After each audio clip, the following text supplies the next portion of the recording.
இந்த நிகழ்ச்சியை பார்த்து கொண்டிருக்கும் ஆன்மீக பெரியோர்களே, உங்கள் அனைவருக்கும் பரமக்குடி ஜோதிடர் KGP அறிவழகனின் அன்பு கலந்த வணக்கத்தை தெரிவித்துக் கொள்கின்றேன். இந்த வீடியோ கொஞ்சம் பெரிய வீடியோ தான். இதை கடைசி வரைக்கும் பாருங்க. இதில் ரொம்ப ஒரு முக்கியமான ஒரு சப்ஜெக்ட் பேசியிருக்கேன்.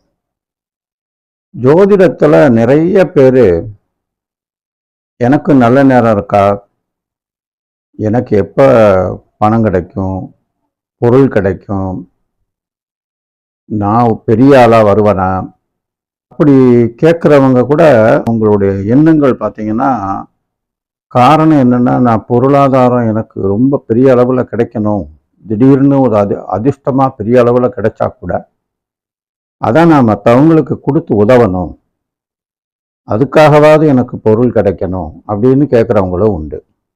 ஆக பொதுவாக எல்லாருடைய தேடலும், அதாவது பொருள் இல்லாருக்கு இவ்வுலகில்லை அப்படின்னு திருவள்ளுவர் சொல்லியிருந்தாலும் எல்லாருக்கும் அந்த பொருள் கிடைக்கிறதில்ல.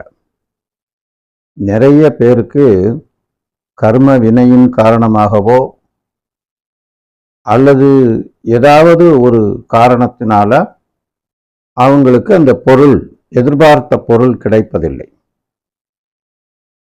எதிர்பார்க்கும் அதிர்ஷ்டம் வருவதில்லை. அப்படிப்பட்ட ஒரு நபருக்கு திடீர்னு புதையல் மாதிரி ஒரு அதிர்ஷ்டமா ஒரு பெரிய தொகையில ஒரு லாட்டரி சீட்டு விழுகிறது, இல்லை அவருக்கு திடீர்னு ஒரு பொருள் கிடைக்கிறது அதிர்ஷ்டமா, அந்த மாதிரி கிடைக்கிறதுக்கு ஜாதக ரீதியா ஏதாவது காரணம் இருக்கா அப்படின்னா, அதுக்கு பல லாஜிக் இருந்தாலும் ஒரு லாஜிக் என்னன்னா, ஒருத்தரோட ஜாதகத்துல அவருக்கு என்ன லக்னமா இருந்தாலும், மேஷம் முதல் மீனம் வரை 12 லக்னங்களில் எந்த லக்னமாக இருந்தாலும் அந்த லக்னத்திற்கு 10ஆம் அதிபதி 4ஆம் இடத்தில் அமர்ந்திருந்தால் அவருக்கு புதையல் கிடைக்குமா? புதையல்ன்ற வார்த்தைக்கான ஒரு மீனிங், அதிர்ஷ்டமா கிடைக்கக்கூடிய ஒரு விஷயமும் ஒரு புதையல் மாதிரி தான். அந்த புதையலை எதோட ஒப்பிடலாம்னா அதிர்ஷ்டத்தோட ஒப்பிடலாம். இப்போ ஒருத்தர் உழைச்சி சம்பாதிச்சு அதை 1க்கு 10 அந்த பொருளை பெருக்கி எடுக்கிறதுக்கு ஒரு காலக்கெடு ஆகும். ஆனா ஒருத்தருக்கு திடீர்னு போயிட்டு இருக்கும்போது ஒருத்தர் திடீர்னு எதிர்த்தாப்புல வந்து, இந்தாங்க இந்த 1 கோடி ரூபாயை நீங்க சும்மா வச்சுக்கோங்க, இது நான் உழைச்சி சம்பாதிச்ச பணம் தான், எனக்கு உங்களுக்கு கொடுக்கணும்னு தோணுது, இந்தாங்க வச்சுக்கோங்கன்னு சொன்னா, அப்போ அந்த வாங்குறவர் எந்த எஃபர்ட்டும் இல்லாம அவருக்கு திடீர்னு கிடைக்குதுன்னு தான் அர்த்தம். அதையும் இந்த புதையலோட ஒப்பிடலாம். எந்த ஒரு செயல்பாடும் இல்லாமல் ஒரு பொருள் கிடைக்குமானால் அது புதையலுக்கு சமானம், அதிர்ஷ்டத்திற்கு சமானம். அதுக்காக தான் இந்த விளக்கம் சொன்னேன். சரி, இப்ப யாருக்கெல்லாம் இந்த மாதிரி ஒரு அதிர்ஷ்டம் இருக்கும் அல்லது புதையல் கிடைக்கும் அப்படின்னு நம்ம தெரிஞ்சுக்கணும்னா, முதல்ல இதுக்கு கர்மா இருக்கணும். எல்லாருக்கும் இது அமையாது. ஒரு கர்மா அப்படின்றது நான் வாங்கி வந்த புண்ணியம், அதே கர்மால நான் வாங்கி வந்த பாவம். இப்போ பாவத்தின் காரணமாகவும் புதையல் கிடைப்பதுண்டு, புண்ணியத்தின் காரணமாகவும் புதையல் கிடைப்பதுண்டு. அதை அப்புறம் சொல்றேன். இப்ப முதல்ல புதையல், அதாவது அதிர்ஷ்டம் யாருக்கெல்லாம் வரும்? மேஷ லக்னமா இருக்குன்னு வச்சுக்கோங்க. இந்த மேஷ லக்னத்துக்கு 10ஆம் இடத்துக்கு உண்டான கிரகம் மேஷ லக்னத்திற்கு 10ஆம் இடத்திற்கு உண்டான கிரகம் எது? சனி. இந்த சனி மேஷ லக்னத்திற்கு 4ஆம் வீட்டில், அதாவது கடகத்தில் இருக்க, அதனை பூர்வ புண்ணிய ஸ்தானாதிபதி என்று சொல்லப்படும் யோகாதிபதியாகிய சூரியன் பார்க்க, அல்லது பாக்யாதிபதி என்று சொல்லப்படும் அதிர்ஷ்டத்தை குறிக்கக்கூடிய 9ஆம் அதிபதியான குரு பார்க்க, இப்படி ஒரு அமைப்பிருந்து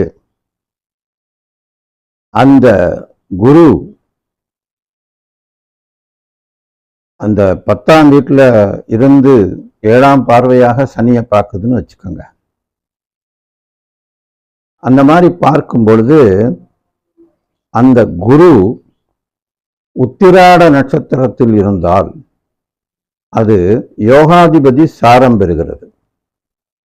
அதே போல சனி புனர்பூச நட்சத்திரத்தின் சாரத்தில் இருந்தால் அது பாக்யாதிபதி சாரம் பெறுகிறது. இப்படி ஒரு அமைப்பில் மேஷ லக்னத்திற்கு 4இல் சனி, அந்த சனி புனர்பூச நட்சத்திரத்தில் இருக்கிறது. அதே போல குரு உத்திராட நட்சத்திரமான சூரியன் சாரத்தில் இருக்கிறது. இவை இரண்டும் பார்த்து கொள்கின்றன. இந்த சூழ்நிலையில இந்த குருவினுடைய மற்றொரு 5ஆம் பார்வை லக்னத்திற்கு 2ஆம் வீடான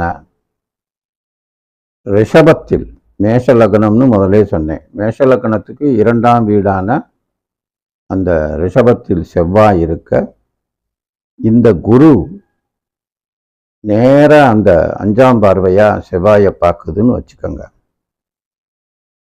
அல்லது அந்த செவ்வாய் 10ஆம் இடத்தில் உச்சம் பெற்று குருவோடு சேர்ந்து நிற்க, அந்த செவ்வாய் அதே போல சூரியன் சாரம் பெற்று அல்லது உச்சம் பெற்று அவிட்ட நட்சத்திரத்தில் செவ்வாய் சாரம் பெற்று நிற்க, அவருக்கு சனி திசையில் செவ்வாய் புக்தியில் குரு அந்தரமோ, அல்லது குரு திசையில் சனி புக்தியில் செவ்வாய் அந்தரமோ, அல்லது செவ்வாய் திசையில் குரு புக்தியில் சனி அந்தரமோ, இப்படி 3 இந்த ட்ரையாங்குலரா ஏதோ ஒரு திசை, ஒரு புக்தி, ஒரு அந்தரம், இந்த 3க்குள்ளேயே அமைஞ்சிடும். இப்படி இருந்துச்சுன்னா இதில் ஏதாவது ஒரு பீரியடில் கோச்சாரமும் அந்த நேரம் கை கொடுக்கும்போது 100% அவருக்கு அதிர்ஷ்டம் உறுதி. அப்போ இவ்வளவு விஷயங்களையும் பார்த்து ஒரு லாட்டரி சீட்டு வாங்கி அது விழலைன்னா அதுக்கு என்ன காரணம்னு அப்புறம் பார்க்கணும். ஆனால் யதார்த்தமாக நம்ம பார்க்கவே இல்லைனாலும், ஜாதகமே எனக்கு இல்லை, ஆனால் இப்படி ஒரு அமைப்பு இருக்கு, எனக்கு ஜாதகம் எழுதாட்டாலும் எனக்கு இப்படி ஒரு அமைப்பு இருக்குன்னா அந்த காலகட்டத்தில் அது நடக்கும். இதுதான் ஜோதிட முறை. இதுபோல 12 லக்னங்களுக்கும் லக்னத்திற்கு 4ஆம் வீட்டிலே 10ஆம் அதிபதி நிற்க, அந்த 10ஆம் அதிபதியை 5 மற்றும் 9 கூடைய சுபகிரகங்கள் பார்க்க அல்லது சேர அல்லது நட்சத்திர சாரம் பெற அல்லது பரிவர்த்தனை பெற இவைகள் இருந்தால் அவருக்கு அதிர்ஷ்டம் நிச்சயம். அந்த மாதிரி அதிர்ஷ்டம் அது இஷ்டம், அது புதையல் என்ற பெயரிலும் சொல்லிக்கொள்ளலாம் இன்றைய காலகட்டத்திற்கு. அப்ப எந்த